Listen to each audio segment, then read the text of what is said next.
The Alternative Dig Talk. Real issues, real talk. Hi Rogers, can I ask you something? Shoot. What does corruption mean? Well, summarily, corruption is abuse of public power for personal gain or for the benefit of a group to which one owes allegiance. For example, when a public office is abused by an official accepting or soliciting a bribe. By the way, private people can be corrupt too, like bribing police officers to escape fines. Okay. So exactly how does that concern me? Well, do you pay taxes? I guess, yeah. What does that have to do with this? Everything. Because those taxes you pay are supposed to facilitate services you use, like water, electricity, roads construction, medicines in hospitals, name it. Okay, that is much bigger than I thought. But it can be stopped, right? Well, yes it can, although it may not be as easy as it sounds. And here is the reason why. Corruption roots are grounded in our country's social, political, economic, bureaucratic traditions and policies. So, what has kept it going this long? I mean, why don't we stop it? Well, the main reason why it has been here for so long is because institutions are weak, either as a result of poorly defined ethical standards of public service, weak administrative and financial systems, or ineffective watchdog agencies. What can we do to stop it? At a national level, we must focus on strengthening the independence and effectiveness of public institutions that fight corruption. At a personal level, we must commit to never giving a bribe. I promise I'll never give a bribe. Well, that's a great decision you have made. Me and you now have to spread this message to all our friends. If we all do our part, corruption will be no more. This message is brought to you by Alternative Digital.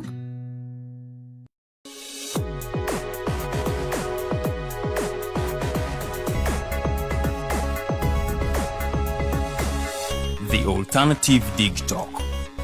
Real issues, real talk.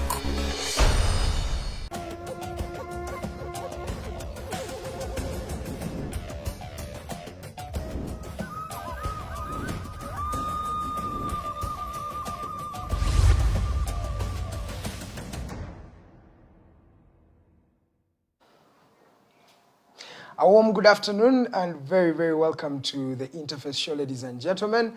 My name is Edgar Mathew Karuhanga. I'd like to welcome you from wherever you're watching us from. Thank you so much for tuning in yet again for another insightful episode of the Interface Show. Remember, the Interface Show happens every Friday starting from 12 to 2 p.m. We're always here trying to have a conversation about Uganda and how best Uganda can be developed. A lot of stories have been going around throughout this particular entire week. We got to realize through the release of the Auditor General's report for the financial year 2022-2023, a lot of insights have been shared there. We realized that over 28 billion worth of doses of COVID-19 have expired.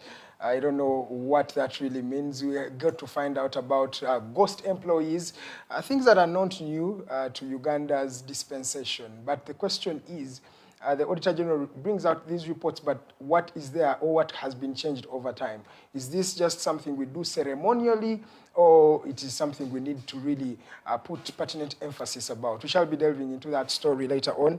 We also have a new tenure for the Electoral Commission leadership. Justice Bakama returns as the chief in that particular regard, but a few members have been changed here and there. And after these members were named as the new leaders of the Uganda's Electoral Commission, the opposition has already started to highlight some inconsistencies there. The same remark has been made that many NRM cadres are given positions in the Electoral Commission, and many opposition critics really look at this as something that is going to bring about impartiality or may lead to inconsistencies in the elections come 2026.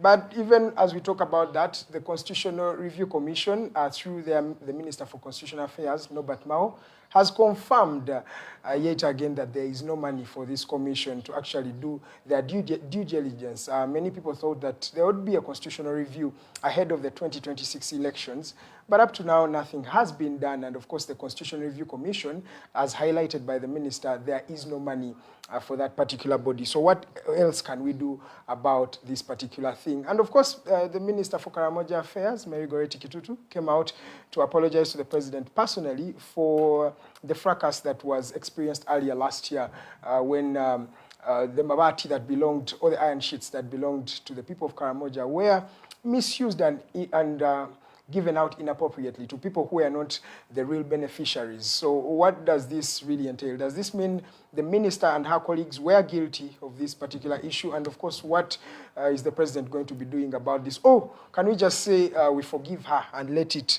move as it has always happened here? And of course, in Parliament, Joel Senyonyi has started off her tenure as the leader of opposition in Parliament after, office being handed over by Matthias Impuga.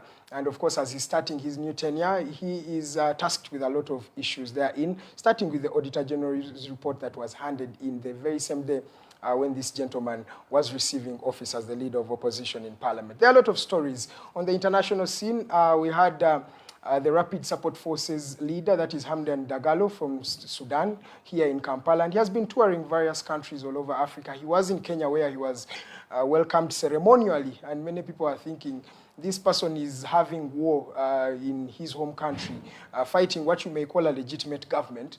But he's being welcomed as a leader in different African countries. He was in Rwanda as well. He was here in Uganda. He was welcomed by Mr. President Yoweri Kaguta. There's a lot of things therein. And maybe lastly, on the international scene, South Africa has officially taken Israel to the International Court of Justice. And of course, they're accusing them of cases of genocide, of what is happening there in the military operation in Gaza. That is Israel's reiteration, or Israel's defense, as we want to call it, against the Palestinians, who they say on the 7th of October last year were the first to attack them. So this is more of a defensive war. But of course, we don't know how this is going to play along, as South Africa has spearheaded the campaign to say that Israel, what you are doing is very, very wrong. We'll be talking about that and much more, but allow me, ladies and gentlemen, welcome our guest. He's always here every Friday, and it's something that we do not take lightly. That is retired Colonel Dr. Kizza Besigye. He's already on set, and he's going to be greeting us and, of course, telling us how his week was and maybe what he thinks of Uganda today. Doctor, you're welcome, and it's always a privilege to have you, sir.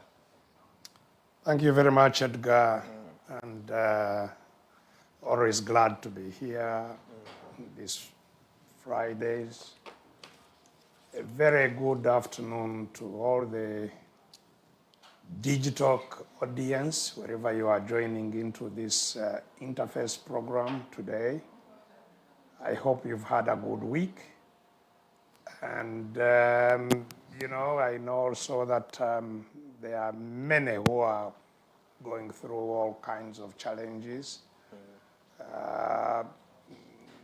Yesterday we had one of our colleagues, Muhammad Nseleko, lost his dad and was put to rest at his home yesterday. And unfortunately, I was not around to join them in sending Al-Haji Nseleko Abdul, who was a prominent person in the media for many years. And so maybe I can use this opportunity to further send my condolences to the Honorable Muhammad Nseleko and the family, the Nseleko family, over that loss. We also lost one of our strong activists in Mbarara, Haji Makanga, who passed on and was buried yesterday but one. And indeed, there are many other losses in the family that we have witnessed in the passing week. And I'm sure you out there are facing similar situations, and so my sympathy and condolences to all of you who have lost dear ones, who are going through challenging times with patients in our broken healthcare system. And those who are having better times, weddings and so on, I join you in celebrating your occasions. So most welcome to today's program of Interface. Just to add on, there's also the district health officer of Masindi, Dr. Besigye, who also lost his life last week. It's really saddening, and we hope his soul may rest in peace. Doctor, let's delve into the conversation. I want us to start off with Uganda's readiness for the Nonaligned movement convention that is happening next week on Monday. And in that line, we have seen roads have been completed, or let's say opened up for use. That one of them being the clock tower. We have seen roads being revamped. We have the Gaba Road. There are some revamps that have been made on the Lukuli Road. You look at the preparedness. It looks like Uganda is already prepared. We also have the Entebbe Airport. Have you seen the new lobby where the departures and the arrivals are going to be passing? It looks really, really beautiful. And the Procurator of Speak Resort Munyonyo, Sudil Ruparelia, also officially handed over the convention center, and it's already also ready for the delegates that are coming next week. Can we say Uganda is ready for NAM and the G77 conferences? Well, I am not following, as you seem to be, the preparations that are being made for the conference. You know, Uganda is, I think, known for engaging in a very extravagant way of preparing for conferences.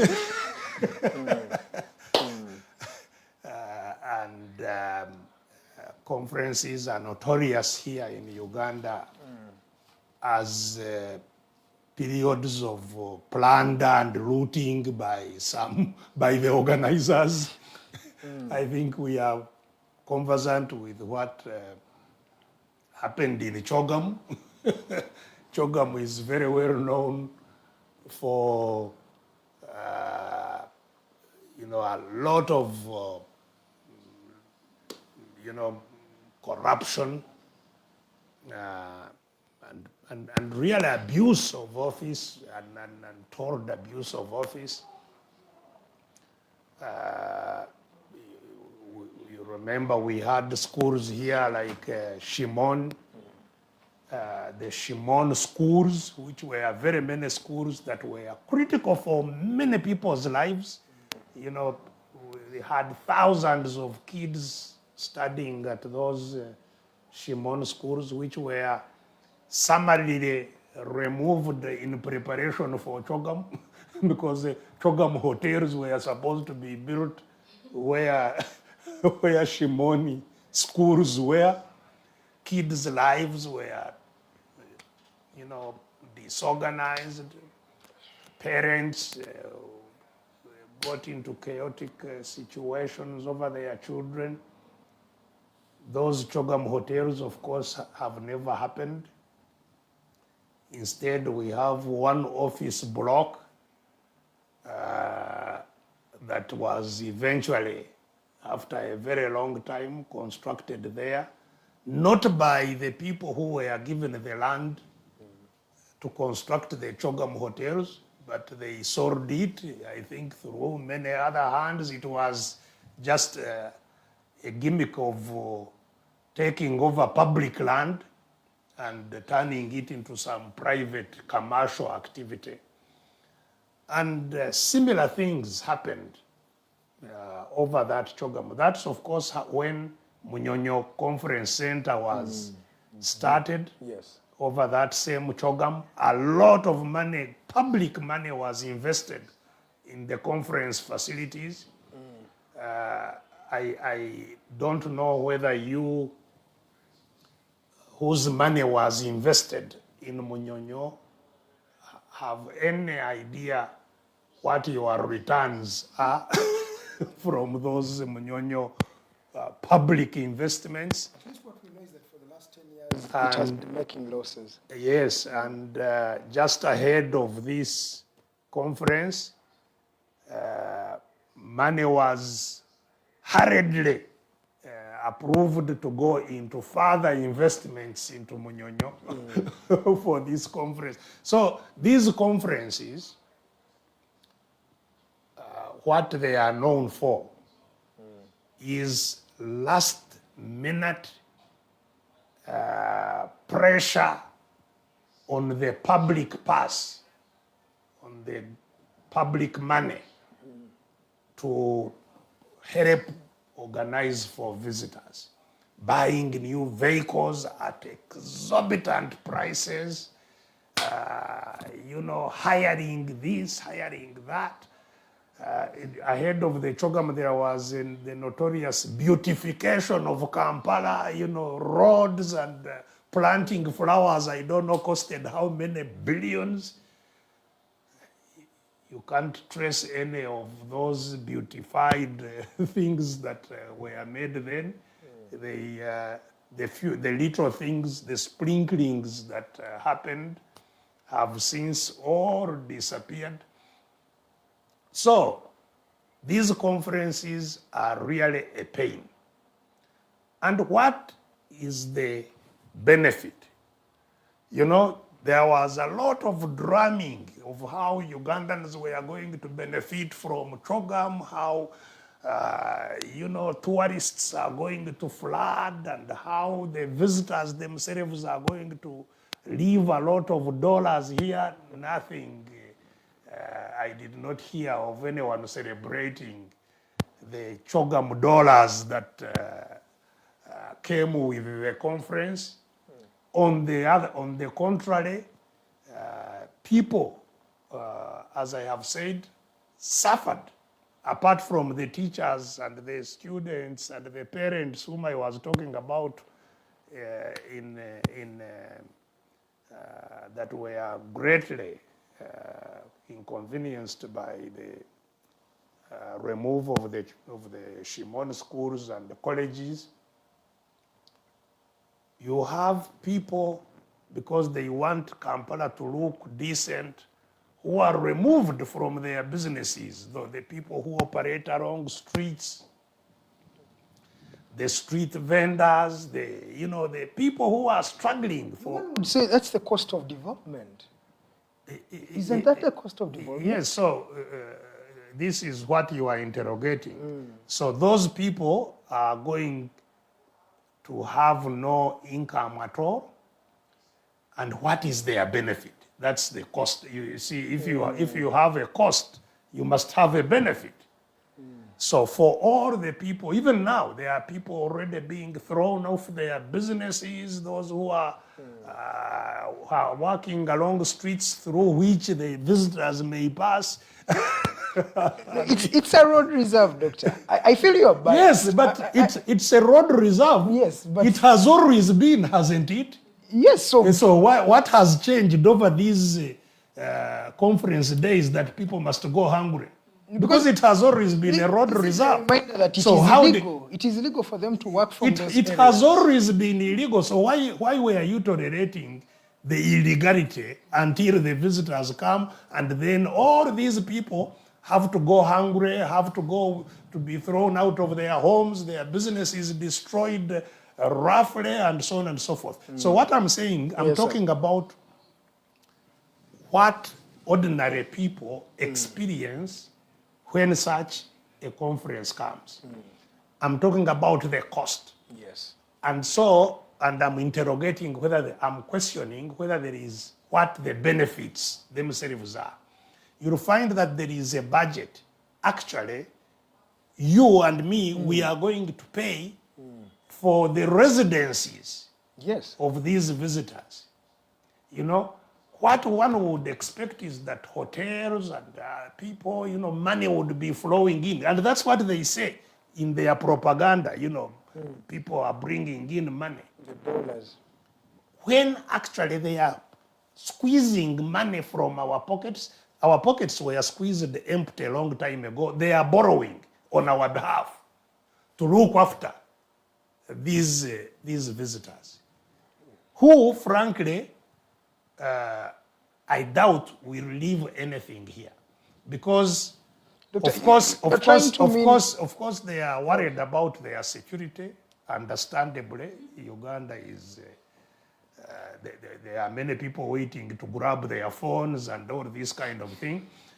So they will take them from the airport straight to Munyonyo and the hotels where they will be. They have already positioned police along the roads where they may pass so that they don't interact with people. I met the other day, I think some who may have been visitors of this meeting that has been going on of the speakers. The Commonwealth speakers. You know, with the police running around the vehicle of the visitor. So the visitors actually have no opportunity to interact with Uganda, to get freely, mingle, go and see what Kampala is, what Kampala by night is, where they may indeed spend some of this money.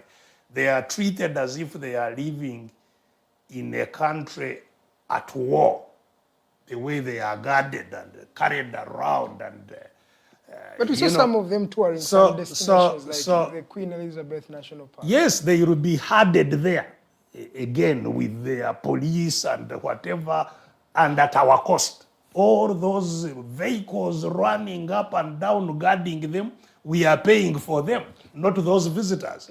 So, for me, I'm sure people see the visitors from different lenses. The only lens I see them through is that they are really a burden. They are a burden on my pocket. They are a burden on my freedom to move around the city. They close roads. They are... Doctor, 120 states are going to be here. That means 120 media houses from various walks of the world are going to be looking at Uganda. That is already promotion enough. Yeah, okay, so all these media houses are going to be looking at Uganda. What exactly are they seeing? Because you see, media is double-edged. Yes. It can promote you, it can demote you. Exactly. Depending on what you have to show through the lenses of the media. And so, you know, you just, even as I was coming here, you know, I was passing through that Mukwano road, which is, of course, a very busy road, and you can, you know, there's a lot of, I think there had been some raid, so there is, you know, the muddy situation there. They are trying now, last minute as usual, to clean, to bring down there are some coconut trees. You know, the mess. You passed there, didn't you feel well passing through that road, that Mukwano stretch? Doesn't it look beautiful and more comfortable? Even the traffic these days is a bit It easy. is a little better than, it is better, I can say. Very, very it is better than the terrible situation of a few weeks ago. And those are the wins we are getting as Ugandans. But let me tell you, you see, I can understand, Edgar, where you are coming from. Yes. You live in those potholes all over the place. You will be gladly relieved when any patch of our roads is improved like it was there. I can understand your excitement over the improvement of that patch. But let me tell you, anybody coming from decent countries will still see that road as horrible. You know, will pass actually closing their eyes. You know, but you so what appears to you to be wonderful is actually frightening to people from this area. Yes, you know, yes. one time I was telling people here, you know, who were celebrating that some of these roads are being tarmacked. Yeah. And you look at what they call a tarmac road, even a highway, you know, like you see Masaka Mbarara Highway.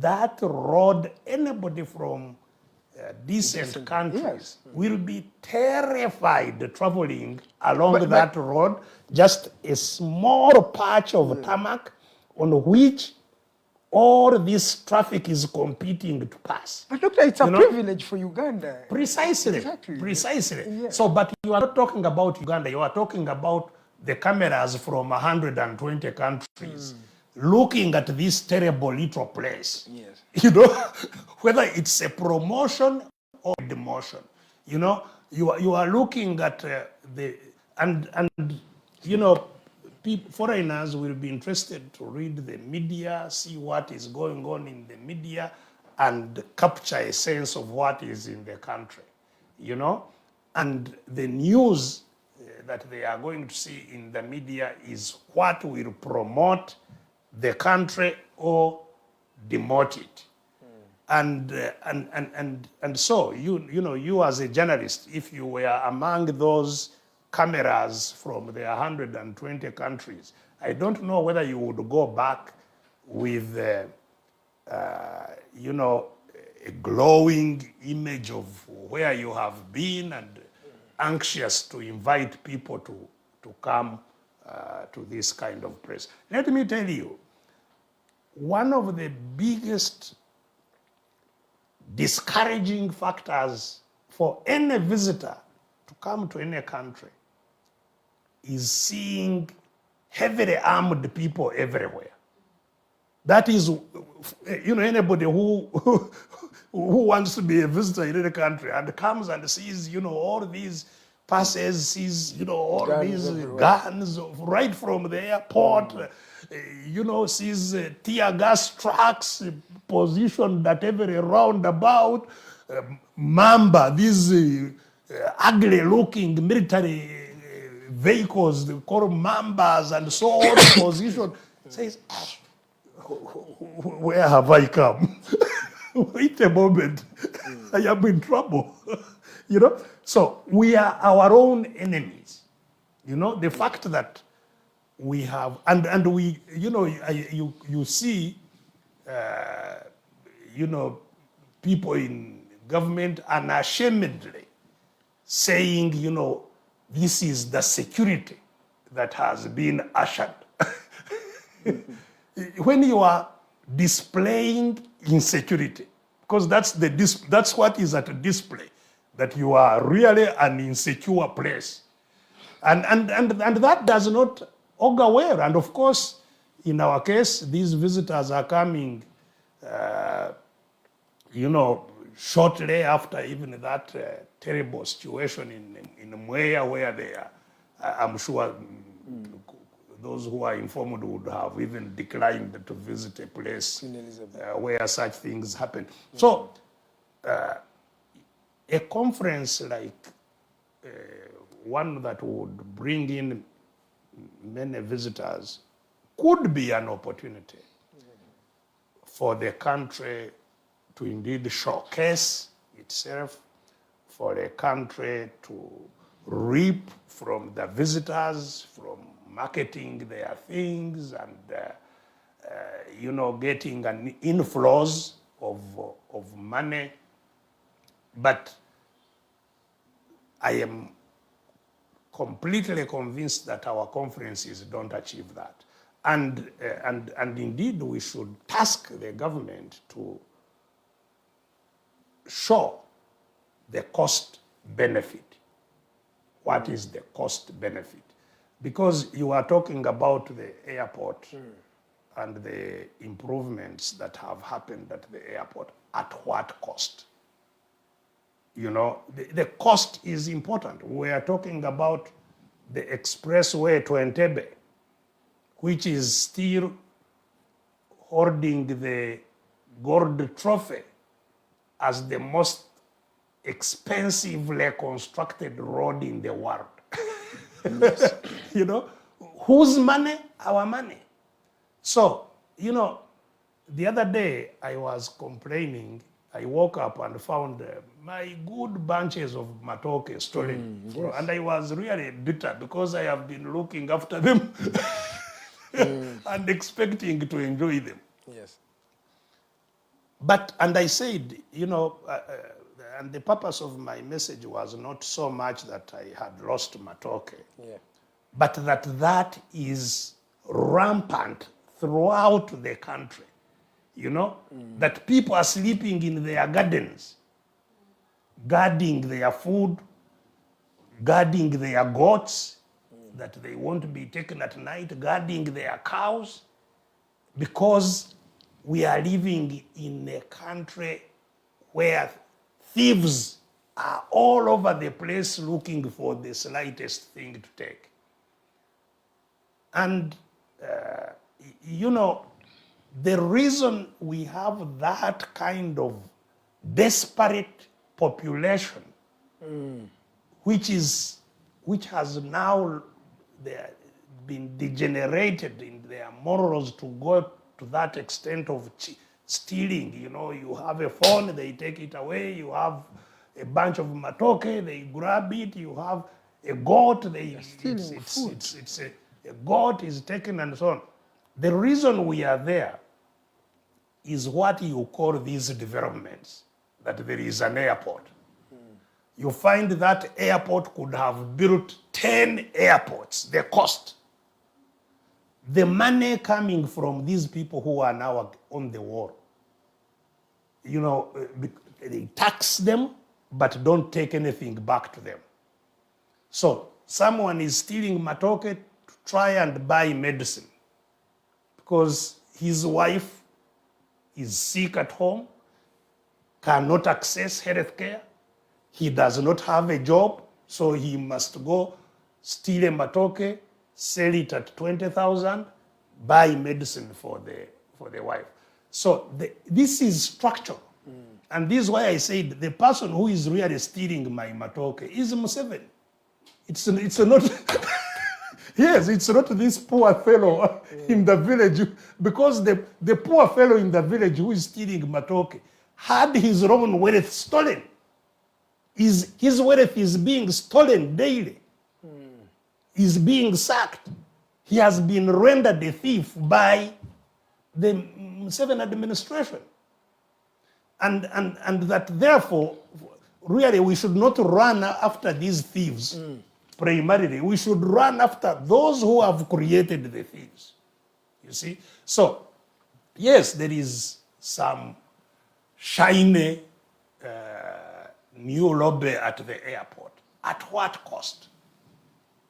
Compared to what the citizens' desperation is, those, cost of organizing this conference to the citizens, and what benefit to those people who are desperate stealing matoke. What benefit are they getting from this conference? So how better can we benefit from these conferences? Because whereas you're talking about the downside, there are some advantages that should come with such a conference, such a big event.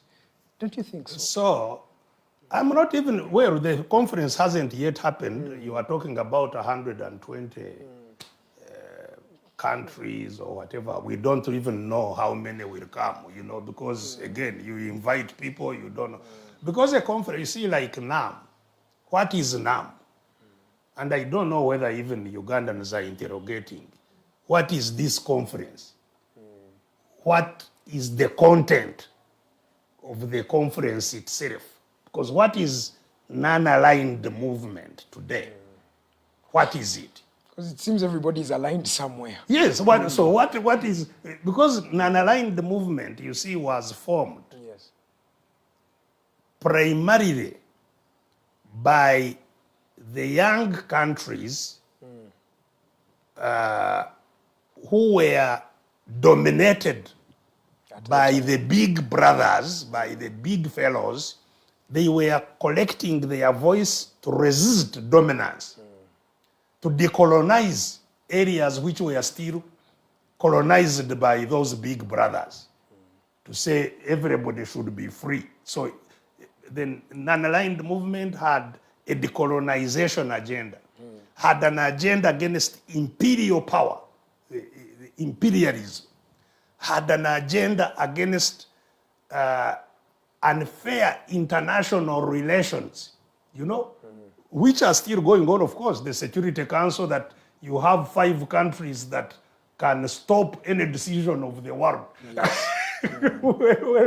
Although we are supposed to be equal members of the United Nations. So the Nonaligned movement was meant for those kinds of purposes and created by countries of that type.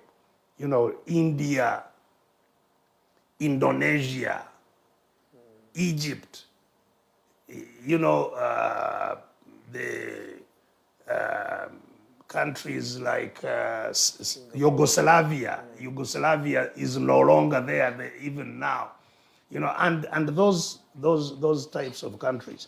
And of course, the much younger countries in Africa and so on.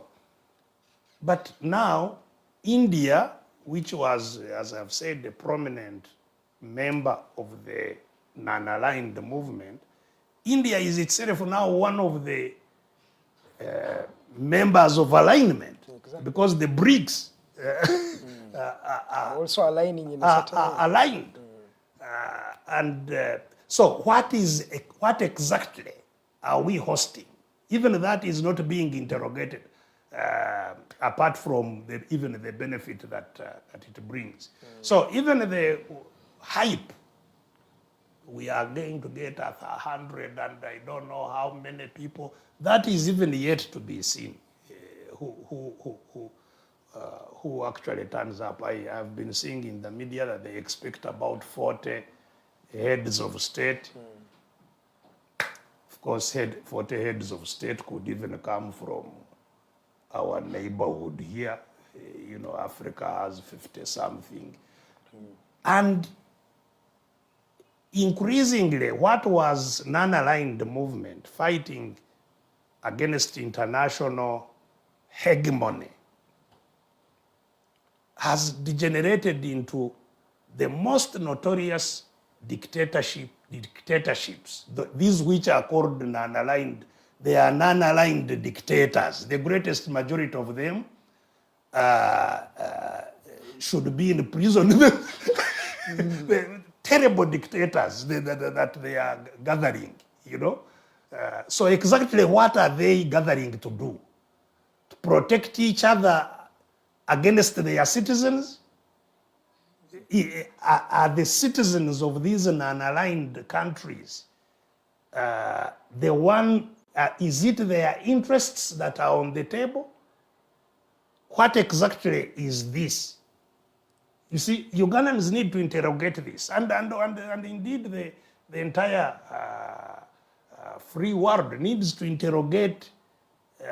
It's not just we are having a conference, NAM is here. What is NAM? What is it bringing? What is the cost benefit? What is the agenda? You ask any Ugandan whether anybody knows what is on the agenda. They don't know. Not yet. Their money has gone. There is all these, but what are we paying for? Nobody knows. So this is really sad that we should put ourselves into this kind of a situation. Our country, if it was well run, would be accountable to its citizens, would be informing the citizens about all these questions I'm raising, saying, we are hosting this country, with these countries for this benefit. This is the intended outcome of this conference.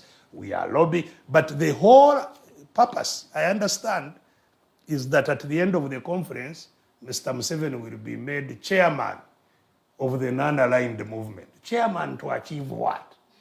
Chairman of what? Is anybody asking these questions for which we are going to pay hundreds of billions? Just to her, that we now, for the next year, so and so is chairman, Just like when people were clamoring to host African Union, and countries would even build all kinds of things that they would be. Then we hosted African Union here in 1975. I think it has since 75, yeah, or AU at the time. Yeah, it has. I think and you wonder, So, what is the benefit for the people? This union, what is it actually achieving for the people? So we shouldn't just look at conferences and the hype, those who are looking for a killing through organizing these conferences, make about the conferences or this. You know, yes, quite a number of people are already, you know, laughing all the way to the banks. So this is When a you are stealing ground. Yes, it's nothing. It's nothing. Tell me what tangible thing really do we expect out of this? What tangible thing, you know? And what is our cost? You know, all these costs that we are building overnight, a conference hall, we are building this, we are going to accommodate all these guests and so on and provide this meticulous security. And what are we getting? First of all, as a host, but secondly, as a people, as part of what is called Nonaligned. What outcomes of this non-aligned movement are we working for? What are the intended outcomes that we are investing in for? Where are they?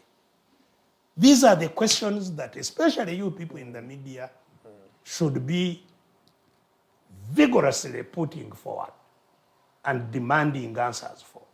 There are no such answers. You know, dictators, and as I have said, most of these conferences you see, they are just clubs of dictators, frankly. You know, to massage each other and use them indeed to loot further their countries. Yes, because, you know, if they were to be indeed of benefit for our people, for the people, they should have even been engagements ahead of time that involves all of the people in Uganda. But that is rarely done. Most of when the times those it's like these are government guests. They are not like guests to Ugandans, if you realize it. Yeah, so this is what I'm saying. This is what I'm saying. That's why I think you were asking, you know, about preparedness. It doesn't really, I am not bothered whether they are prepared, whether they are not prepared, whether they get where to stay, whether they don't. I have no, because there is no outcome that I am waiting for. You see, I would be bothered if I said, oh, you know, let these people come, at the end of this is what we are going to get from it. Nothing. So whether they come, whether they don't come, what happens to them, really, I'm not. Thank you so much, Doctor. We are still with retired Dr. Kizza Besigye. The issue is of the non-aligned movement, and Doctor paints a very oblique picture, and it looks like there is a mischievousness in the government. It's not really open to what exactly Ugandans really need to know about these particular conferences. And it feels like, and I've reiterated this, these guests really belong to the government, because it's government that really is running everything from start to the end. You don't see where a Ugandan really stands to gain. But Doctor, as you conclude, what you're trying to say is that Ugandans should just forget about these things and just... You see, all of these countries which fought for independence and became independent, the whole idea was indeed that they have independent policy, that they can manage their countries independently. But which country is doing so? We are far more captivated than even at the time of independence, you know? Yes. Even to organize the conference, I have told you, we have to borrow to organize the meeting. So what kind of independence do we have? What kind of independent policy can we project, you know, apart from maybe just talking? Nothing. Because whoever pays the piper determines the tune. Calls the tune. And all these, it's a conference of beggars at the end of the day, you know. Of course, as I have said, India is no longer part of this, you know. and those other countries, even Indonesia has moved on, and Serbia has moved on. So at most you will have these very poor, maybe Eastern European countries, Kyrgyzstan, Azerbaijan, maybe you may have those on top of the usual troublemakers, of our region here in Africa. So I really don't think that we should place a lot of... Okay. Doctor, the other issue is the Auditor General's report is out. And I just want to highlight a few insights for Ugandans to know. The Auditor General realized that over 6.72 billion have been paid to ghost employees, people who do not exist. The government does not, we don't know them anywhere. Most of them have died. The other retired already. And some even absconded duty. We're not sure about that. Then the debt has now increased from 80 trillion, that was financial year 2021-2022. For 2022-2023, it has increased to from 80 trillion to 96.1 trillion as we talk today. Over 10,000, I've told you they were dead, and the money they received was over 53 billion. These are ghost employees. They are not part of the system, but they received over 53 billion shillings. Then money for the parish development model, over 100 billion has been stolen already or misappropriated. Then 5.8 trillion was underutilized. This is money that is given to government to carry out certain projects or programs, but then given back to Ugandans, or sent back to the consolidated fund because it was not used by the people who were supposed to use it. So these are underutilized resources, 5.8 trillion shillings.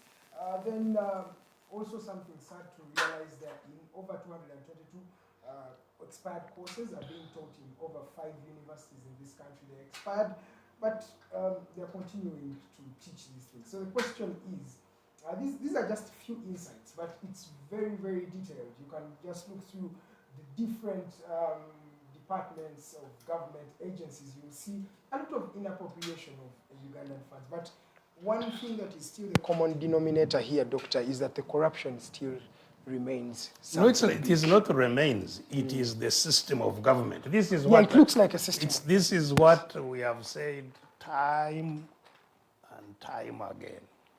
Corruption is the system of government. The government is put in place by corruption. That's what, it's corruption which puts government in place. It's corruption which maintains it in place. And it's corruption that it is its agenda. So the Auditor General, I don't know whether he has any function, you see, except, to indeed occasionally publish something. And every year, Doctor, the Auditor General gives us these reports. Every year. At least he's doing his job. Isn't that his job, to show Ugandans this is what is happening to you? Yeah. And he's doing it. But have you ever had anything follow those reports? There is, of course, even committees in the parliament that you see. This report goes to the committees of parliament, the accountability committees of parliament, who are supposed to follow it up. The accountability committees of parliament tries to follow up some of the things, but even where they, occasionally highlight and confirm that this is a terrible loss, so what? That's where it ends. All this is a system of, it's a pernicious system. The Auditor General takes a lot of money to audit on top of what has already been stolen. The Auditor General takes more money to audit and publish a report that will not be of any benefit. So his cost adds on to the pain of the thieves. The report goes to Parliament. Those committees spend a lot of money that they are talking, inquiring into the report of the Auditor General. So the money that is spent by the committees of Parliament, in fact, now it has become a tradition for any committee in Parliament to write a report. They go for a retreat in a 5-star hotel for some days that they are writing a report of Parliament. All of those committees, the report you hear that they have presented a report Yes, is coming they have to go for a retreat. coming from a retreat in a That's true. 5-star hotel with allowances and so on, and adding further pain to the pain caused by the Auditor General, to the pain caused by the thieves themselves.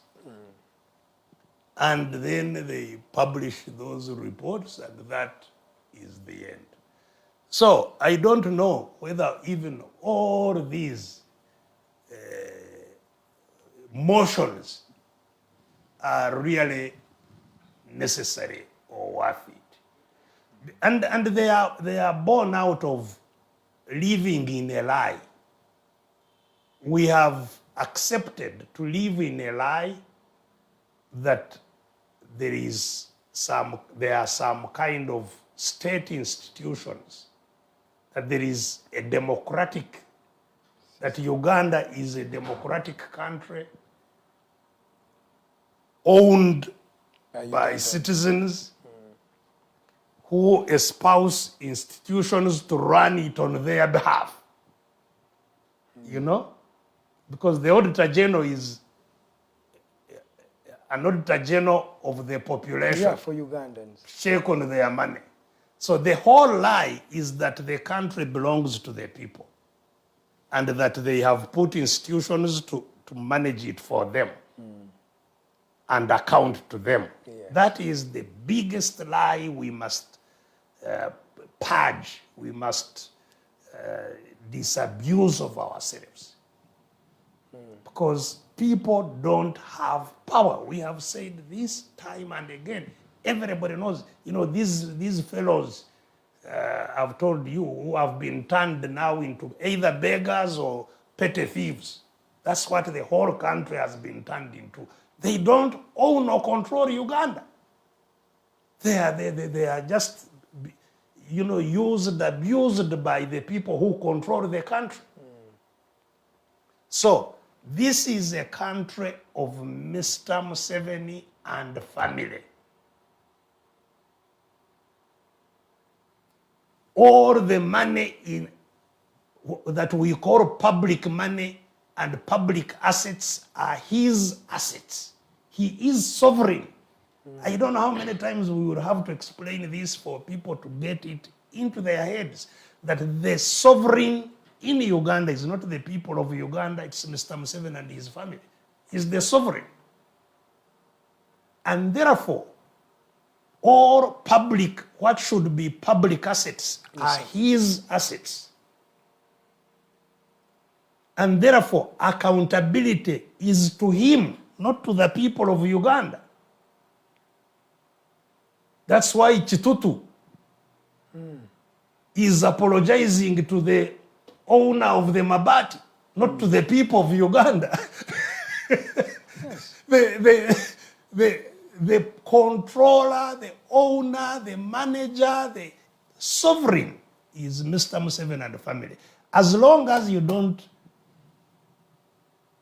in your mind, adjust to that reality, you continue in the Katemba. So these things are just ceremonial. That there is an Auditor General auditing on behalf of the people. He can't. That there is a parliament to oversee the executive on the behalf of the people. Nonsense. You know? That there is a court of the people dispensing justice on behalf of the people. Nonsense. The courts are owned by those who have power. And it's not the people, it's Mr. Museveni. That's why Mr. Museveni the other day was ordering Owinyidoro, the Chief Justice. You know, I have heard this. Please make sure that this nonsense does not go. One time he said the court must have logic. Yes, and that is the logic, you see, because sometimes some people, indeed in these courts, actually, even in Parliament, the other time when Parliament was debating whether there should be age limit or not, they thought that they were actually Debating on behalf of Uganda. on behalf of Uganda until somebody had to get them to understand the logic. Get the logic, stop that nonsense. Brought the soldiers and beat them up and they understood the logic. And So even when the Black Mambas were sent to court. yes, to get the logic. So, public accountability cannot be there when public has no power. You account to the one who is the owner. You don't account to the one who is not an owner. So the public money is Mr. Museveni money, the assets are his assets. Anyone to account must account to him. But the institutions, as I've said, we are living in a lie.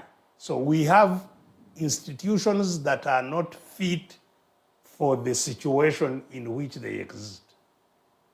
Because these institutions are supposed to be for a democratic system, which is not there. So they just stay there, just eating our money. That's why I'm saying they cause further pain. That you have an electoral commission supposed to organize an election to choose a worker for the country. Yes. How can you choose a worker for the country when the country is owned by somebody? And I think he has already chosen a new, let's say, leadership for the electoral commission. As we Yes. speak. So, and we must get the logic. The logic is that the sovereign is there. The sovereign can pick workers to help him in whatever he wants to do. It's your constitution that gives him that mandate and power. This is what I'm saying, that the constitution is just a piece of paper, and he has said so himself. The constitution should be the people. The people should be the constitution. That's why even some countries don't have written constitutions. The power of the people should be the one that becomes a constitution. But the constitution is Museveni. So this is why I'm saying that we have a constitution is missing the point. Doctor, let's start from there because it's time for a break. Some of the findings, we also realize that there are districts that are not gazetted in the constitution. The Auditor General found out that there are districts that even have RDCs, they have DSOs, they have that leadership for any district, but these districts do not exist. And maybe when you come back from the break, what is the relevance of these corruption bodies? The bodies like the anti-corruption unit, the investors protection unit, these bodies that have been designated by the president to help in fighting corruption. Are they being ceremonial? And when we hear the president, even the last time as we were speaking to the country, he mentioned something about corruption, saying that we should be fighting corruption. Is this just loose talk, or does the president really mean what he says? Let's go for a short commercial break. My name is Edgar Mathew Karuhanga. This is Digitalk TV.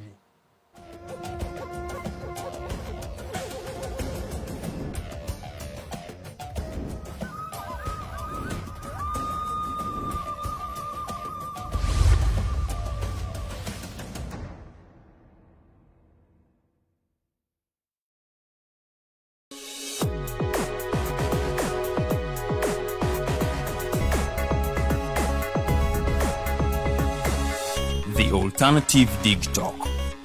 Real issues, real talk. Looking for a pair of shoes?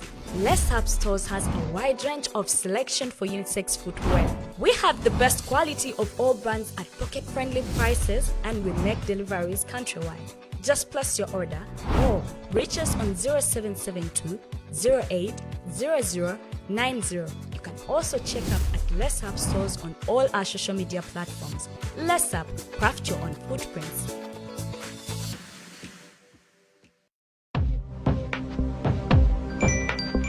Go to the church, though. Tolly man, what's up? Man, can you imagine people just dump everywhere? Someone drinks water and throws the bottle wherever. Come on, Rogers. What else do you expect people to do with an empty bottle? Simanya now, recorder.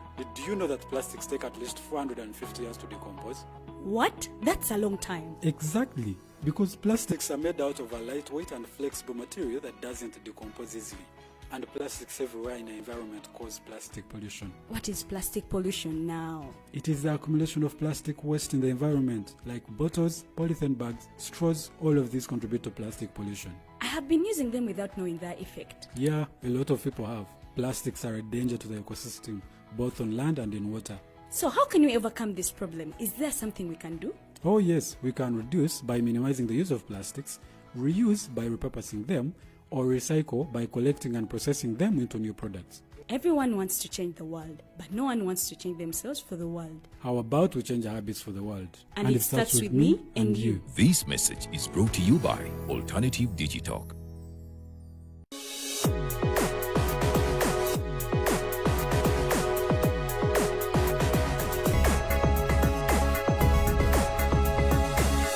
The Alternative Digitalk. Real issues, real talk.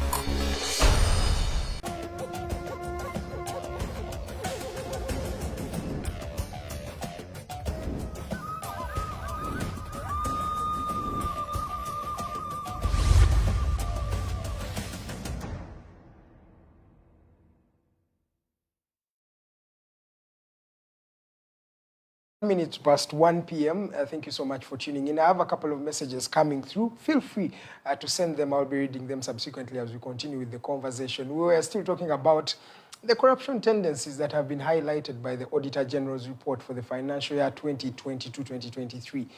He highlights out a lot of issues, starting from ghost employees, things we've been hearing over time. He talks about money that has been underutilized. There are new districts that have never existed in this country, with positions, people getting paid for like 10 years, they've been receiving the same payment. But what does this really talk about Uganda as a country? Because the Auditor General has done their job to show us the inconsistencies. The IGG, the Inspector General of Government, has come out to also highlight what Ugandans are going through. But it feels like Ugandans themselves are comfortable. Nobody's even talking about the Auditor General's report. Now, the question to you and to Dr. Besigye is, how about these corruption bodies that we look out and say maybe there's a glimpse of hope from them to be able to do what government has failed, what the security personnel have failed to do? Are they helpful in any way? Yeah, you see, Edgar, like I was saying before the break, Yes, sir. the bodies are set up on a wrong basis that they are going to inquire into what should be public funds that are being not applied for public benefit or for the benefit for which they were intended, or public resources as a whole. But that is, as I have pointed out to you, that is not the reality. The reality is that the public has absolutely no control, no power over those resources. So whether they are not well used or well used, the public has no say. Indeed, the IGG has quite often said that so much money is being stolen. The last time I heard the IGG, the Honorable Betty Kamia, said that every year we lose about 20 trillion. That's nearly half the budget in corruption. Nearly half the budget. I think she said 10 trillion. It's a bit exaggerated there. 10 trillion. Is it 10? Yeah, it is 10 trillion. But it's also a lot because that's like $3 billion. Yes. When you look at that. You see, we have a budget of 40 trillion. So even if you take 10, That's a lot. And I think I have had both figures. I have had 10 and I've had 20. It is possible 10 was in 1 year, 20 was in another.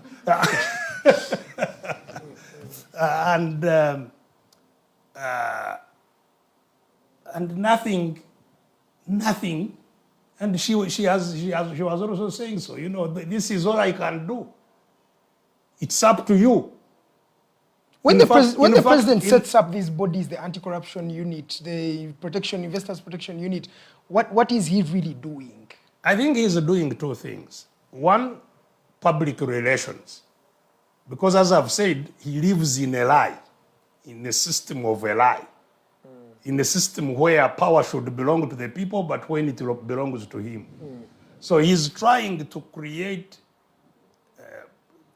some kind of impressions that the suffering and crying population, because their money is being taken by people they don't know, that he's doing something about it. Because, there are no medicines, the education system has collapsed, the roads are impassable, and everybody is crying. So he wants to create an impression, because he's not unaware of the dangers of what he has created. That people can wake up one day and say, look, enough is enough, to hell with all of you. And, he knows that. So he's trying to create some impressions that he's doing something. Just like he tries to create an impression, for example, with that parish development model, to give people some hope that they could get something, whereas not. So the soul is ingenuine and soul of the idea. Absolutely. But secondly, maybe he's also putting those bodies to chase those who steal his money. Because as I have said, all these, what should be public assets are his assets. And he deploys them. And sometimes his intentions are subverted by some people. And those who subvert his intentions will be in trouble. So he needs also a mechanism to deal with those who actually subvert his own intentions. One time I was talking to one of his ministers who was quite unhappy because he was trying to act in a particular way over the management of milk in the country.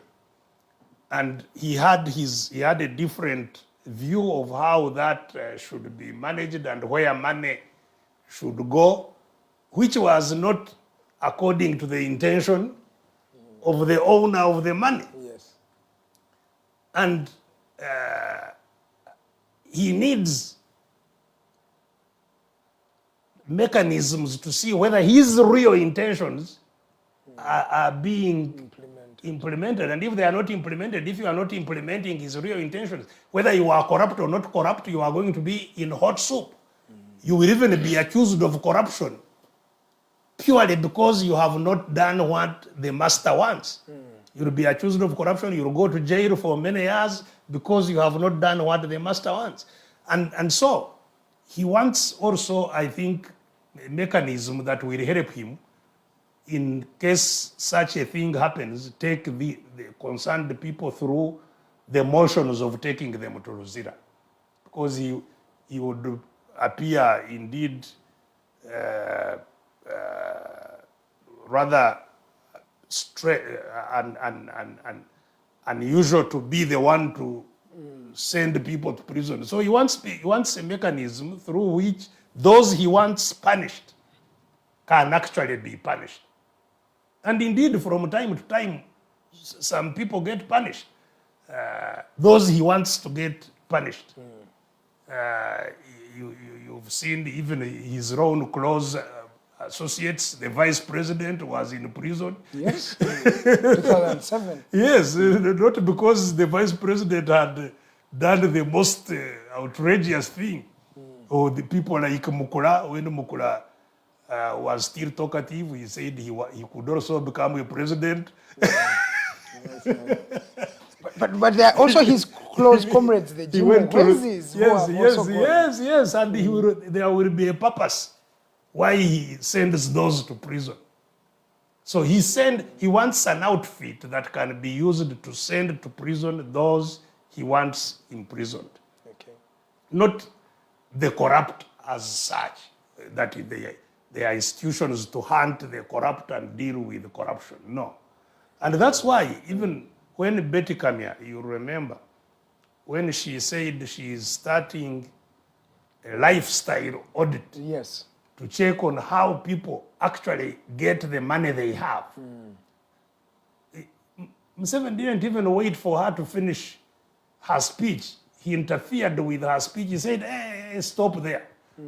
And went to the microphone and said, no, you are going the wrong way. Don't go into lifestyle audit, because at least now people are stealing and building hotels. Here. Yes, don't frighten them to take the money away. So even when they talked about the military, to audit the people in the military, you also say do not touch the army. Yes. So it's the idea is not to look for the corrupt people. The idea is to look for the corrupt people he doesn't like, for whatever reason. So that means corruption can never stop in this country. Of course it can stop. How can it? If we remove the corrupt system, and that's the medicine we must administer. We must remove this horse scam. Remove it, restructure the state. And in order to remove it, this has been the central point that we have been making. Power must shift. We will not have end of corruption before power shifts. Of course, let me also say this. Even when power is undemocratically controlled, like Mr. Museveni is doing, he's sovereign. You can also have a sovereign who is working in the interest of the people. Exactly. That's a point that must be made. People have been talking about Amin. Amin was not a thief. And he left things that had been made that have been stolen under the current thieving system. So the only difference is that when power belongs to a person, then it is him or her to decide how to apply that power and can apply it for the common good. Yes. In our case, we are unlucky that the holder of sovereign power has no interest whatsoever in the public good, is in fact inimical to the public good. That is the difference. People, for example, have been talking about there being no democracy in Rwanda or whatever, but nobody questions how power in Rwanda works for the public good. Yes. Everybody They've goes even dubbed what they call the good dictator. Yes, everybody goes and comes back saying, yes, there is progress here. Over Christmas, I was shocked. I attended a number of functions in my village, and people were introducing themselves. I counted about 30 in about three functions where I was, of young people who were teachers in Rwanda. Yes, that is true. Many are going there to teach. Yes, in our villages, and they look well. They are well, which means that they are well paid. Yes, there. That's a reality. Teaching, our schools are dead. But there are many people I saw, at least from the three functions on which I attended, who are teachers in Rwanda. Just to even add. So Rwanda is building knowledge. Yes. Rwanda is building infrastructure. Rwanda is building industry. Rwanda is building agriculture. Yes. In the tea auction in Mombasa, the price of tea of Rwanda is about 5 times the price of tea of Uganda. Why? Management. You know? Yes. And so we are double victims. That people have no power, and those with power are their enemies, are enemies of the people. So this will not change unless that power shifts from the enemies of the people to the people themselves. And it's the people to shift it. And that's the struggle at hand. If we want to end corruption, if we want to end the dysfunctional state where you cannot get health care, where you cannot get education for ordinary people, where the infrastructure is in tatters and so on, we must change. We must end the predatory regime that we have today. It must end. And it will not end unless you and me stand up and put an end to it. And that has been our rallying call. Let's stand up, all of us, and say enough is enough. And that this cannot happen through processes established by the predatory state itself. You know, people who are waiting for 2026, that, elections are coming, maybe some change will happen. That people who think like that are part of the enemies of the people, who still think that We are waiting for them in 2026. with the level of capture that we have today of institutions, of economy, of the state, of everything, that you can have an election organized by these thieves and the elections remove them. You must be the biggest joker in town. So, and that's why, I'm confused when I see people complaining about the electoral commission Mr. Museveni has appointed. Because let me say this. Doctor, we're going to delve into that conversation. But before you go there, let me first read a few messages from Ugandans here. There is a self-proclaimed Besigye holic. He or she says, General Besigye is the biggest... General Museveni is the biggest thief to have roamed the face of the earth. Amin was a patriot. He never stole a single coin. He continues to say, I've joined late Kano. Uganda is a double victim of Museveni's thuggery and the predatory policies. Museveni should never be anywhere close to power.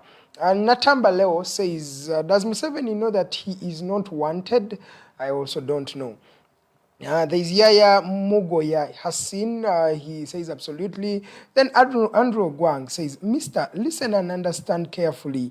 He was replying to a message here. He says, Mister, listen and understand carefully the explanation of His Excellency Dr. Besigye, Kizza Besigye. You can prosecute the already compromised organ until you can prosecute the already compromised organ until you do away with the cause, not the system. Down to the symptoms. Musenkura Mukaira says, good luck, Mr. President. Then Farish Majid Khan says, Kifefe is very wise. I love the sensitive taxpayers explanation Dr. Besigye asserts. Uganda is in the dogs. Salim Baluku, you're enjoying. Thank you so much. Babu Wine Masaka, thank you. Then there is Mukoya Stephen Welike. One day my dream will come true of meeting this icon of mine. I cherish you, Mr. Besigye. Then there is Buwande Eriasa. Big up to the only freedom fighter we have. Then we have Kasimu Sula, who's watching all the way from Florida. Thank you so much for watching. Then there's someone who wants your number. Then there is Kaija Andrew. You inspired majority of us to join the FDC and later you retired and left the party in a mess. Make a U-turn and restore the lost glory of our party. Then there is Kags Mora. We trust you, Mr. President. Please continue sending in those messages. I'll read just a few of them here. Thank you so much for tuning in to Digital TV. My name is Edgar Mathew Karuhanga. What you're watching is the Interface Show. It happens every Friday starting from 12 to 2 p.m. Just have a few messages here that I can read. Let me see. Busi, Tuli Busi Kuchizinga, that is Busi Deko, Federal System. Then there is Jeremiah Mchivi following. A couple of you are just following. Thank you so much. Send in your messages, a question, any remark that you want Dr. Besigye to reply to, and he will be able to reply to those sentiments. Doctor, anything you want to just add on these messages and that issue? Well, actually, they haven't raised any matters for me to respond to. I heard someone saying whether Mr. Museveni knows that he is not wanted. Or you can accuse Mr. Museveni of many things, but he's not dumb. He's not unwise. He's unwise actually, but he's clever. He's clever but not wise. So he knows that he's not wanted. Do we say he's not wanted? Because when you look at the general perspective of the country, he's not really wanted here in the Central. No. This gentleman swept the West. He has always been sweeping it. He has swept the North. He has the members of parliament. You can say maybe they vote his member of parliament and they don't vote him as president. Sometimes you may think that sweeping is part of what we have been talking about. Is there an election? Can you have an election in these circumstances in which we have been describing, where all institutions are captured? Is it possible to have an election? Where the economy is completely captured, is it possible to have an election? So, he knows that he's not wanted. He knows that he was at some stage wanted. Have you forgotten that he has been here, getting out of his car and waving in town, going everywhere, moving without, when we left Parliament, immediately after he was sworn in as president, we were going to Entebbe to get a flight to go to Goma in Congo. And along the way, the vehicles in the convoy, there was a fellow who was ahead of his vehicle, who was, moving, signaling vehicles to get away from the convoy.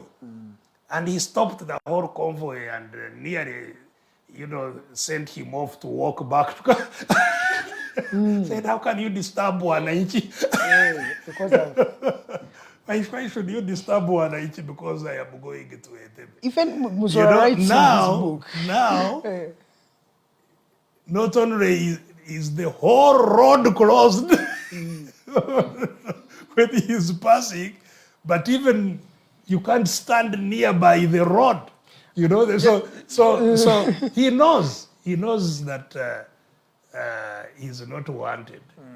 That's why I saw some people talking about the most guarded president. I think they are not aware of the kind of guard that Mr. Museveni, because I doubt that anybody can take the first position. Actually, it's not even in the first 5 in Africa. Yes, but I doubt that anybody can take the first position because, the SFC, the Special Forces Command, is primarily for his guard. It started as a presidential protection unit. It was just a small unit guarding the president, which is what happens in all countries, If you go to South Africa, you won't even know that the president is passing because he will be with 3 vehicles, a police vehicle ahead, not making noise even, and 2 vehicles with the president, and that is it. Yes, sir. not, anti-aircraft guns and artillery of all kinds and the mambas and the what and the toilets and, all these things that he moves with. So he knows Yes, sir. that he's not wanted. He has taken care of it. In fact, he has said so many times that, whether you wish him well or not, his reality is there. What can you do? Even recently he was saying, don't stress yourselves. I am here by my might. You will not do anything to me. Let's delve into the next conversation, Roadmap 2026. Yeah. Last year, the Electoral Commission designated a roadmap, and they said in 3 years they're going for elections. And now, after the tenure of Justice Byabakama, the 7 years, he has got another tenure as the leader of the Electoral Commission in Uganda. A few changes there. Doctor, what it feels like Uganda is giving up for 2026. Amid all you have been saying, people are gearing up for 2026, even some of the political players in the opposition. Actually,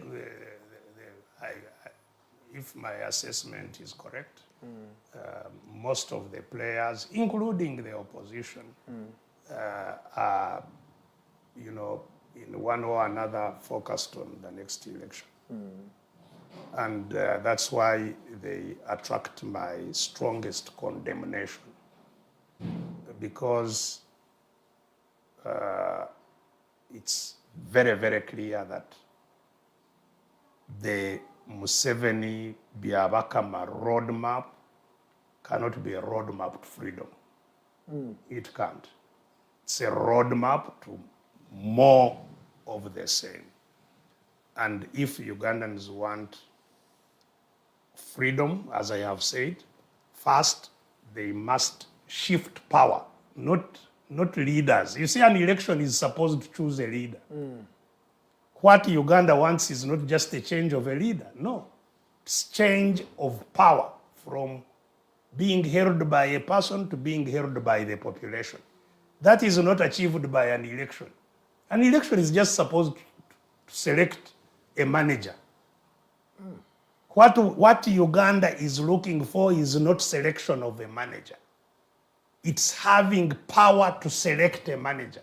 We don't have that power. And we cannot achieve that power by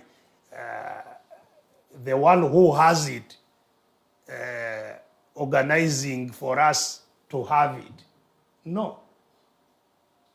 So, an election is the wrong medicine for Uganda's problem. Because Uganda's problem is not choosing a leader. It is having a country where people have power actually to choose a leader. All Uganda's leaders were not chosen by people. They were brought into office by guns, including Mr. Museveni, Yes. and have been kept in office by guns. Ugandans have never had the power to remove a leader. They have never removed a leader, Ugandans. Leaders have been removed by guns. So Uganda's pursuit is not changing managers. It is changing power from control by a person or family, as it is today, to sovereignty. It is from individual, personal sovereignty to popular sovereignty. That's the change that is needed. We are not looking for a change of managers, no. We are looking for a change of system. And so anybody focusing on the next election, that's why they attract my contempt. You see? Because the elections we have gone through have demonstrated to us the level of capture. When, you see, some of us had assumed that NRM was going to effect the change of system. And that's why, of course, as usual, Mr. Museveni was lying that what happened in 1986 was not a change of guards, but a change of system. There's a fundamental change. Yes, the fundamental change would have been to end personal sovereignty to popular sovereignty. And that's what the national resistance movement struggle was aiming at until he overthrew it. He overthrew that struggle. So in the elections, the first elections of NRM, there was a bit of test of that, 96, 201, but it quickly became clear that the personal rule was thoroughly entrenched. Nothing had changed. It was gun rule. Yes, sir. And so, of course, there are still a few confused people in Uganda who think that people have power. There are just a few who have that confusion. The greatest majority of people actually agree that people have no power and that there is no democracy, there is personal or family rule. The greatest majority of the people in Uganda understand that. But even these people you're talking about still believe in political parties. I'm going to read a message here from a gentleman called Nduguse Ivan. He says, good afternoon. I like that man, meaning you. But we request him to go back to FDC to bring back our party. But the issue of joining NUP, we are not in support. Please tell Doctor that we love him. You see the mindset. Yeah, no, it is even in his subconscious that for you to be a great leader, you have to come back to FDC. No, so they believe in the political system. Parties are not bad. And I'm not condemning parties. But they are irrelevant at such a point. Yes, exactly. Parties are democratic institutions that can only thrive in a democratic system. That system is not there. So we must first fight for the system. And that is what quite a number of our people have not yet come to terms with. That the fight is now not for the party, not for the vote, because we don't have a vote. We must first fight for the system. That is, which is precisely, in fact, that's why I stepped down as leader of FDC in 2012. Because the party may have some role, but we need a different approach to regaining control over the country, in which parties then can thrive. Parties will not thrive now. And so what is happening in FDC, what has happened in DP, what has happened in UPC, will happen to all parties. Whether they like it or not, it will happen, it will come to all parties. It started in NRM. NRM was the first one to be captured before all these were captured. There is no NRM. It is Museveni and his family, no NRM. So, or you are too weak as the opposition to really take power. You fear President Museveni will give you a bloody nose. Because there are many holes that have been patched in the opposition. The opposition is taking money from Mr. President. The opposition is legitimizing the president. The opposition is in bed with the president. Maybe you are weak. You see, I have again really more or less become tired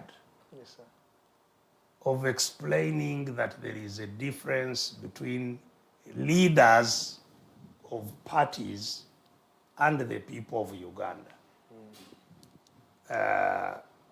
Parties are organizations, they are entities, but they are the people of Uganda. The people who are captured are the people of Uganda who have no power. So the sovereignty is not supposed to be exercised by parties. It is supposed to be exercised by the people of Uganda. Whether they have parties, whether they don't have parties, they should be the sovereign. They are not. So it is sovereign people that can form parties that become vehicles for governance. It is sovereign people who are not there. That's why parties are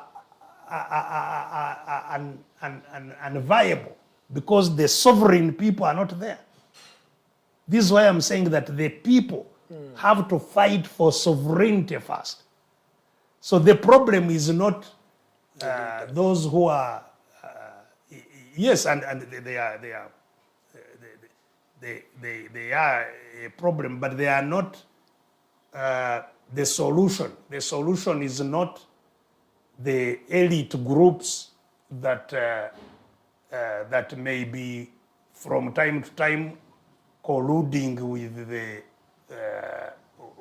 the sovereign, with the current sovereign, to betray the population. No, those are not the main, the source of the solution. The source of the solution are those who want power at the bottom and who have to organize to get it. Yes, sir. And that is really the biggest struggle that has been going on, that is still going on. Changing power from the ones who captured it to the population. And once that has been achieved, then that's why we have been talking about a transition. Yes, sir. Then we get into a transition where that power then is rationalized on how it can manage the country for the benefit of all. In other words, in creating new institutions, in creating a new legal framework, in creating the policy, the non-state institutions, the political parties and so on, and the policies that govern the country. We must have a reset of the country, but the reset will not happen before we are able to wrestle power from those who have captured it. That is the bottom line. I've seen you uniting or working with Robert Kyagulanyi, the leader of the National Unity Platform, and he comes out to say that he's going to come in 2026. Is there really, are you working together? Are you doing these things for the camera to see? Because he is believing in 2026. You have reiterated this for the past, I don't know how long, that we should not be looking at 2026. Do you want to say, what are you agreeing on, or what are you working together on with Robert Kyagulanyi Center? A lot. You see, first of all, parties, including FDC, I have said they are not viable now. Yes, sir. But they are there. They are a reality. Not viable, but there. There. And while there, they have a role within the law. Yes. First of all, they can have membership and they can vie for political positions. Exactly. They will not change power, but they can vie for political positions. And that is the role of those parties, which we should not, even me, when I left FDC so that it goes on with its role of preparing leaders, preparing manifestos, and so on. However, all of us from these parties Yes, sir. can come together and engage on the project of liberation, liberating our power. We can work. The project of liberating our power is not through elections. No. And on that, we are agreed, me and the Honorable Robert Kyagulanyi and his lead, and I think the majority, if not all his leaders in NUP, agree that we should work on a project of liberation. So that's what we are working on. The project of liberation is not an electoral agenda. Not at all. It's to fight, to resist until we get our power. Now, and I think what he was saying was that, and that is entirely within the realm of his political party, and if I heard him well, he was saying, if the election happens before we liberate the country, I believe that's what he said. If the election comes around before we liberate the country, he said, then we, and I think he meant indeed NUP, will challenge Museveni even in that election. Now, as I have said, that and how they will challenge Museveni within the election, he didn't go into details. He may have a plan of how, and I hope he has a plan of how to challenge him through the election, so through those elections.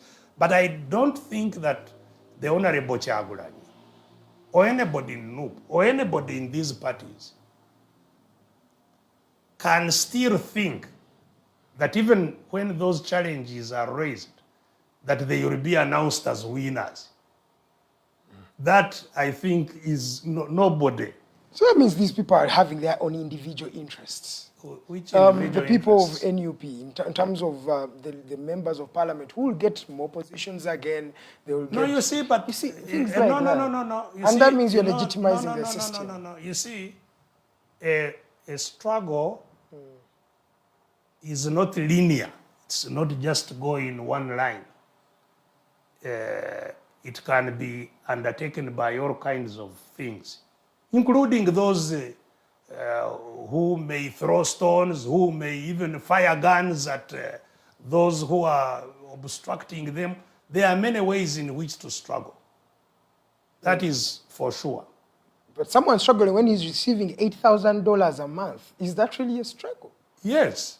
First of all, in order to receive that 800,000 or whatever, $8,000 whatever he's receiving a month, he must struggle to win some seats over which that pay is made. So it's a struggle.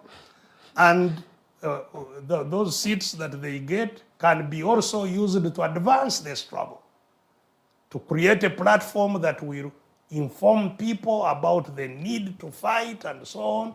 The parliament is a good platform that can be used to educate people about the struggle, how to get power from those people. So the struggle is not linear. What I am talking about, what that will cause change of power, is the grand strategy. You see, when we were fighting in the bush, our strategy was armed struggle. But we employed a lot of tactics, including holding elections. We held elections actually in our liberated areas. Yeah, but that is understandable. But you didn't expect Crispus to go to parliament. Even Museveni did not allow Crispus Kionga to go to parliament. The only position that he won as UPA. No, but he did not go to parliament because of the war. He left before even the war began. He was never sworn in or anything. So, but what I'm saying is, we must separate what will cause change finally from what needs to be done in the process of seeking change. A lot of things can be done in the process of seeking change. Yes, sir. Including dialogue. At some stage, we may engage in dialogue with those we want to remove. It is perfect, but not that dialogue in and of itself will cause power to shift. So there are tactics that can be employed, and I consider that elections, when available, can also be tactically used to weaken the regime and eventually to get the ultimate objective of shifting power. So I consider that the Honorable Kyagulanyi was made the statement in that regard. And I am not oblivious of the great effort that is constantly made to find a place of creating a wedge, divide and rule, which is one of the major tactics of those few people who monopolize power. They must not allow those they dominate to come together. And so there are a lot of propagandists who are hired by Mr. Museveni to try and create or find or create or drum up differences between those who are enslaved by them. And we must, all of us in the struggle, be conscious of that. That our ultimate strength and capacity to cause the change the country needs resides in our remaining and working together. Okay, personally, Mr. Karuhanga, lastly on this issue, Mr. Karuhanga mentioned that he wants you to come in 2026, saying you are the only, maybe let me rephrase and say, the only legitimate opposition leader that Uganda has ever had. People still believe in you and want you on the ballot, Doctor. Well, I am flattered, of course, like all who are, given some kind of appreciation. But I did inform the Honorable Justice Karuhanga that I can offer to be a candidate, but there are no voters. You see, this is what I was explaining. People have no vote. So what is the purpose then? And actually the Honorable Karuhanga, more than anybody else, knows what has happened to all these institutions. He has written extensively about the political system and how it has degenerated in his experiences that he wrote about I think it's the pleasures and something of being who you are. He has written, very well. So he knows there is no judiciary. Even if I'm stolen, he knows I have nowhere to run to. He knows that the forces are not forces of the people that oversee elections, that they are the forces of one candidate, that the electoral commission is the electoral commission of one candidate, that the whole public pass is a pass of one candidate, and so on and so forth. So yes, I appreciate the compliments that my effort has been possibly appreciated, but we must separate that from the reality of the election and what needs to be done. You see, so it will serve all of us, the dominated well, to first of all simply appreciate that an election organized in this system will not shift power from the few who control it to the population. In fact, even if the one holding it shifted, even if miraculously somebody else became the president, whether through an election or not, we will still have no power to cause him to account to us. You see? And that's the dilemma. Even if Museveni leaves and Muhoozi comes, his preferred successor, it will just be a change of the guards. The power would not have shifted. We will not cause those who hold it to account to us.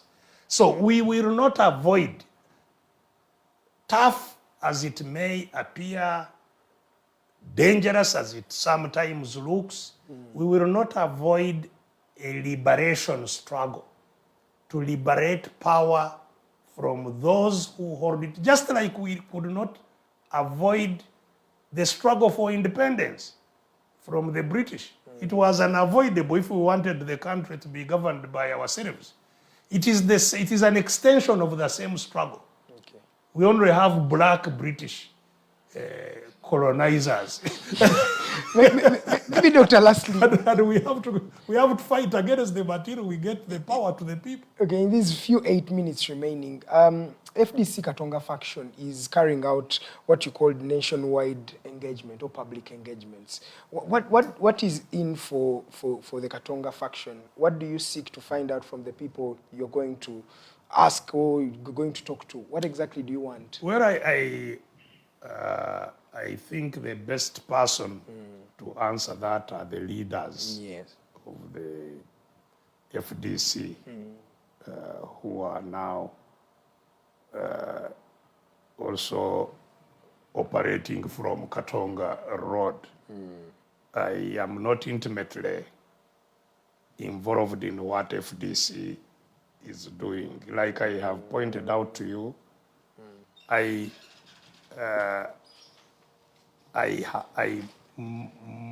stepped out of functioning within the parties. I am a member of FDC, a proud one. I wish it very well, of course.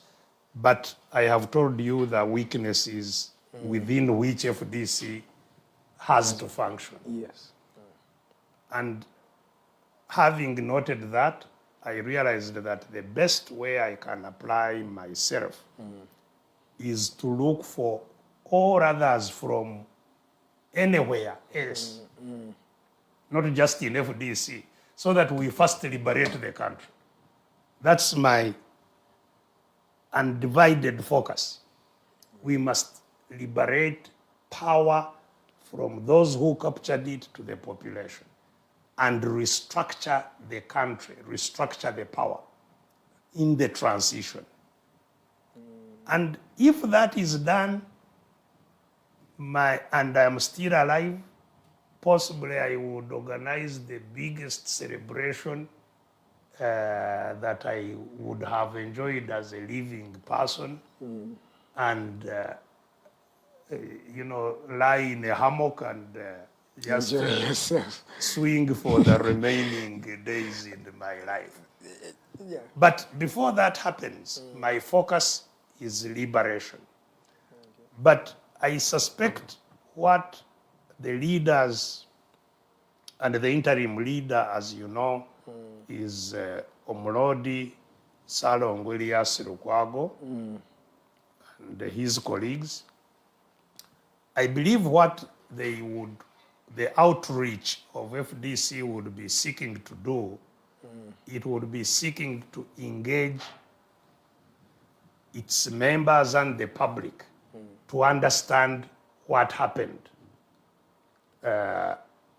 in the FDC that now resulted into Naja and Katonga. Because many people out there did not get or have not yet had the opportunity to understand what happened. So I guess that should be one of the objectives. But I hope the other objective would be to now rally people Yes, sir. to work with all other forces to liberate the country. So that what happened in FDC can then be have a lasting solution. Because if that does not happen, even Katonga will be attacked. The problem, even another one. It feels like the Ugandans are not trusting anybody else. I'm going to read you a message here from a gentleman called Mpuire Desire. The problem is one, from the time you stepped aside from presidency seat, we completely lose the moral, and most of us, the current people, we are not taking, the current people are not taking us anywhere. But if you can come back on the ground and we absorb the tactics you applied in the Bush War and help us again.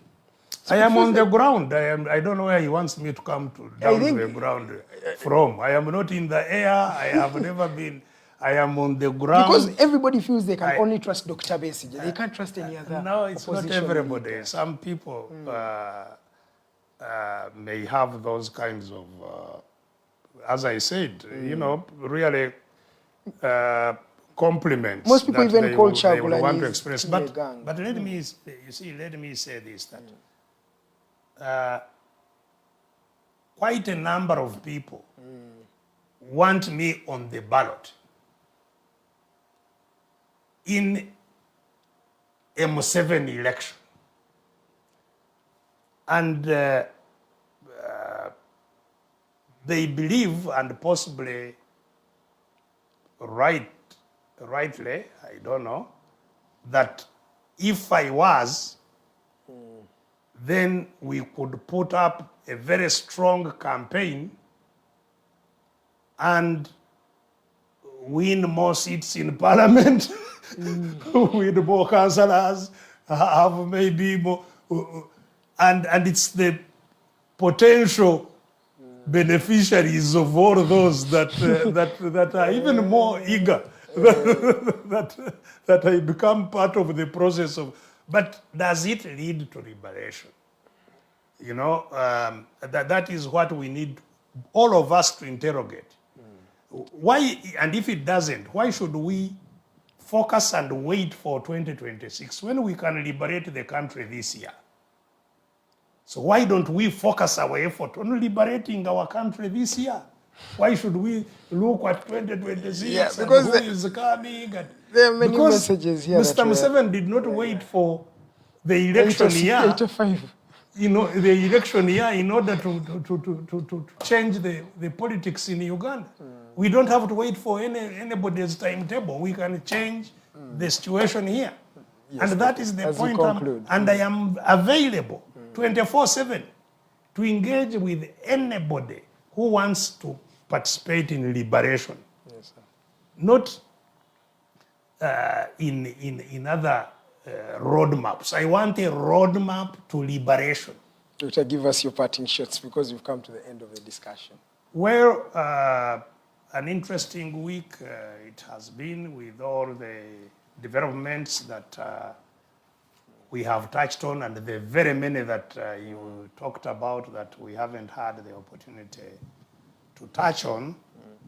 But like I always conclude, we are in a country in which the crisis of people to thrive, to survive, intensifies every day. And it is incumbent upon us to understand what is going on, to get everybody to understand what is going on, and to take action together to change what is going on. Please, let's not be found wanting.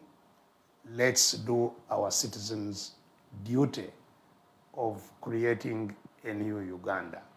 I thank you, and I pray that the good Lord will continue to look favorably over all you who are doing and your families, and that we may have a better year this year than last year. God bless you. Okay, thank you so much, Doctor. Maybe I'll just finish up with Nduguse Ivan, who says, good afternoon. I like that, but we request him to go back to FDC, bring back our party.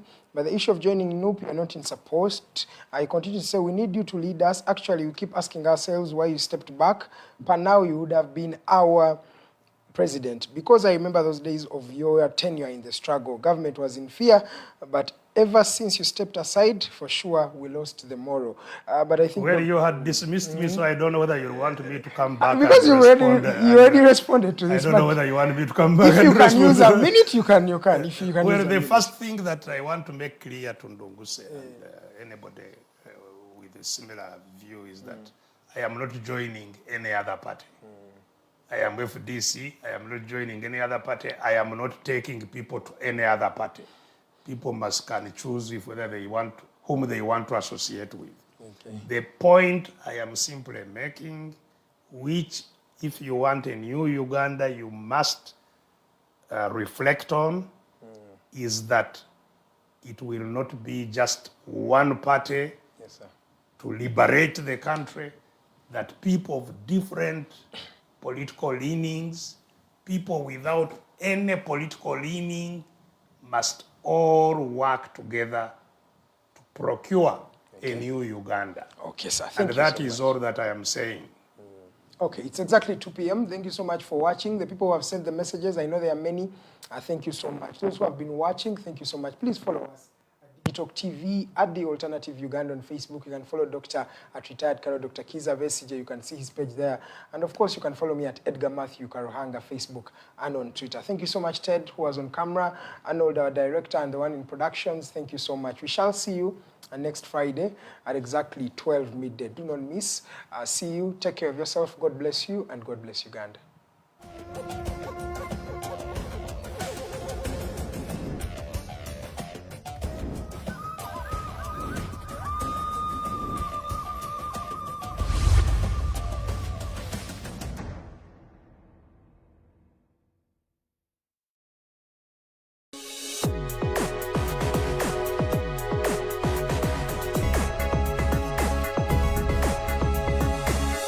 The Alternative Dig Talk.